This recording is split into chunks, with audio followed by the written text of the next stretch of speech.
Hey everyone, today I'll be discussing POP3S and SMTPS security protocols. We will be having an in-depth discussion over both of these protocols as well as discussing configuration and some hardening recommendations for both. We will start with POP3. POP3 stands for Post Office Protocol version 3.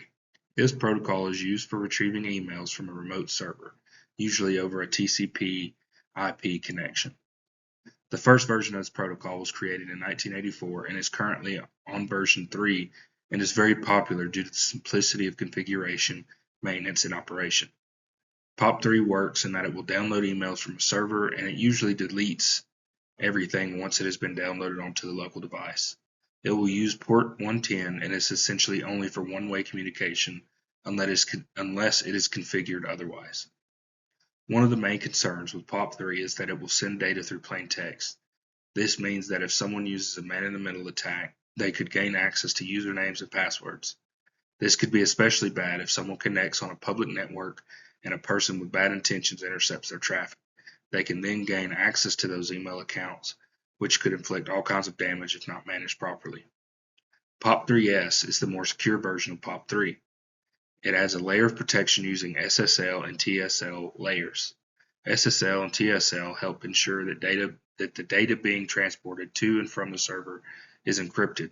This will help with the previous example of someone trying to read the network. When using the SSL TSL encryption, it creates a tunnel between the email server and the email user, basically allowing all the data that is being sent to be encrypted. POP3S uses port 995 by default. And this is also what we need to help ensure that all the data is encrypted between the user and the email server. POP3 is also used by many organizations like Yahoo, Hotmail, and Gmail. We will use Dovecot to configure POP3S. Dovecot is one of the most widely used open source IMAP and POP3 server applications for Linux systems. It was initially released in 2002 and has become widely known and used with email servers because of its high reliability and performance. Dovecot is considered lightweight because it has a very minimal footprint on the system resources. Dovecot is popular because of its security and high performance. It also is relatively simple to configure and can handle either small organizations or high traffic connections. This makes it a great choice for most users. Configuring Dovecot, you want to first ensure that Dovecot is installed.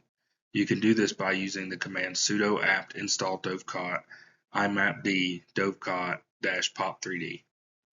This will install the basic Dovecot server with POP3 and IMPA functions. You will then want to configure Dovecot by editing the file when you enter the command that is listed below.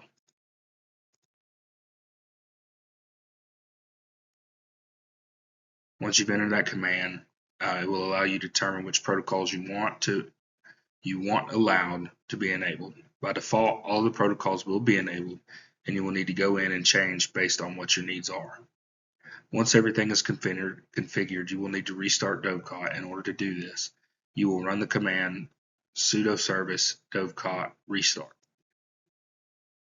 This will restart Dovecot and its daemon so you can test your setup. A few hardening recommendations would be TLS encryption and the fact that it's extremely important in setting up security protocols with Dovecot. You will need to set up a private key file using whatever key system you want to use or prefer.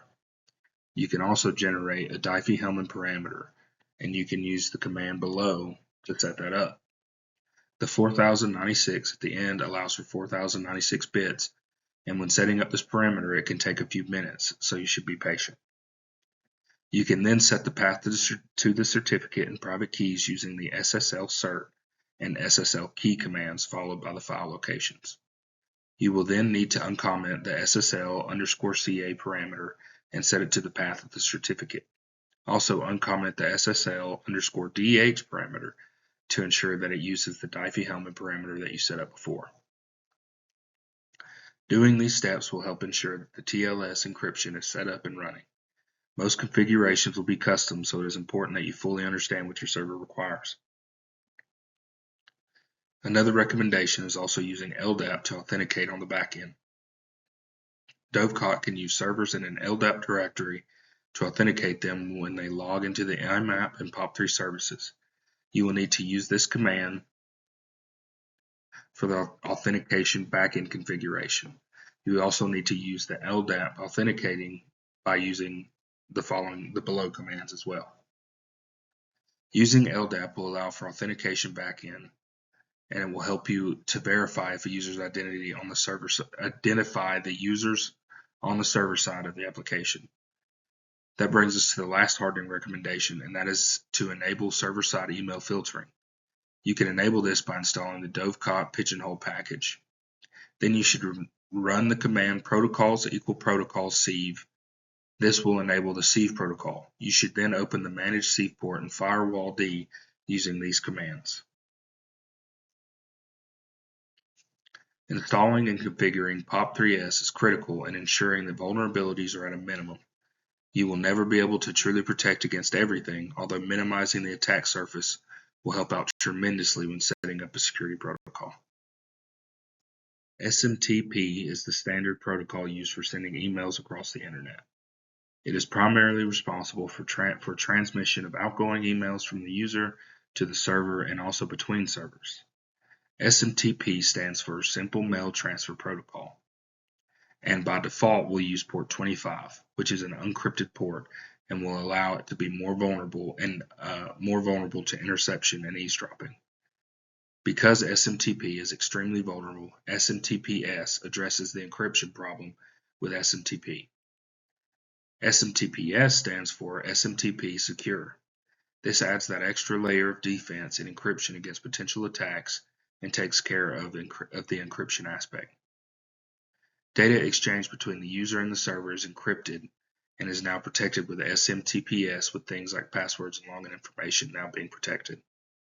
SMTPS operates over port 465 by default and encrypts all the data being sent through SSL and TLS. And the configuration will be using IIS, or the Internet Information Services, on a Windows server to handle all of the connections. When configuring SMTPS, you want to first ensure that everything is installed properly. To do this, you will need to go to the Add Roles and Features in Server Management dashboard. You will click the Add Roles and Features option. Before adding any new roles, you should always make sure that you are up to date with all security softwares and have strong passwords for any administrative accounts. You will then follow the prompts through the installation guide, ensuring that you pay attention to all the options when you're installing it. Once everything is installed properly, you will need to enable SSL encryption. But first, you should ensure that an up-to-date backup of the server is made just in case a mistake is made and you need to reset. You should then go to the registry editor by running the command regedit in the command terminal. Once you're there, you can scroll down and locate the HKey local machines in the registry editor. Once there, you will follow along and go to the Open System, then to the Current Control Set folder, and then to the Control folder, then to Security Providers, then to S-Channel folder, and then to the Protocols folder. You can see an example of this in the picture below. Once you are in that folder, you will right-click Protocols and select New Key. You can name this key TLS 1.1 or whatever you would like to call it. You will also need to create another key alongside of this new key you are making. You will need to create the DWORD 32-bit values, and client key is noted in the picture on the side as well. Once that is done, you will need to disable any earlier versions of the SSL TLS that you may have. Once you have disabled those, you will then change the values of the disable by default to 0 and enable to 0. Once this is done, you will need to reboot the server. Once this is done, you should verify that your new protocol is active by going to the Internet Properties application on your server, go to the Advanced tab, and ensure that the new keys that you just worked on are properly formatted and configured, as well as checked off. SMTPS hardening recommendations.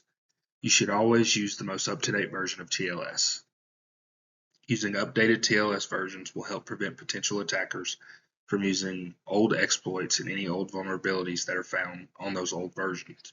You can do this by modifying everything in the Windows registry setting, or you can use a tool like the IIS Crypto, which basically allows for disabling of out-of-date versions of protocols much easier.